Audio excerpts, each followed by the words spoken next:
नमस्कार मित्रांनो, सत्ता संघर्ष झाला, आमदार गेले, खासदार गेले, उद्धव ठाकरे यांची उतरती कळा लागली। मात्र मुद्दा काय आजचा तर शिंदे गटातील शिवसेनेच्या आमदारांचा जो येतो उद्धव ठाकरेंच्या शिवसेनेत घरवापसी होणार का?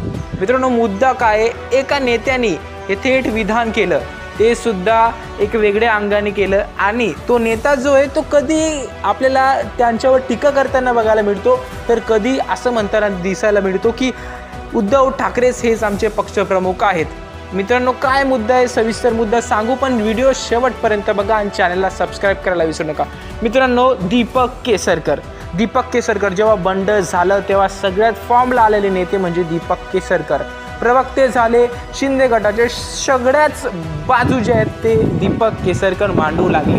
मात्र दीपक केसरकरांनी नुकताच एक मुद्दा बाहेर काढला की आजही आम्ही उद्धव ठाकरेंचं नेतृत्व स्वीकारायला तयार आहोत, मात्र त्यांनी भाजपला साथ द्यायला हवी आणि उद्धव ठाकरे यांनी राष्ट्रवादीशी आणि काँग्रेसची साथ जी आहे ती सोडायला हवी, शरद पवारांची साथ सोडायला हवी।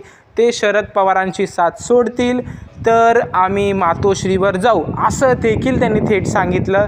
मात्र याला एक वाद तिथं निघाला की उद्धव ठाकरे यांनी पलटवार केले त्यावर, आणि दीपक केसरकर मात्र एक असा नेता आहे जो वारंवार म्हणतो की आम्ही उद्धव ठाकरेंच्या सोबत जाण्यास तयार आहोत, मात्र त्यांनी जे ती हिंदुत्व सोडलं आणि त्यांचं एक जी युती आहे महाविकास आघाडी राष्ट्रवादीबरोबर आणि त्या ठिकाणी काँग्रेसबरोबर ती त्यांनी सोडावी, त्याशिवाय आम्ही त्यांच्यासोबत जाऊ शकत नाही, हा एक मोठा त्या ठिकाणी त्यांनी अँगल दिला।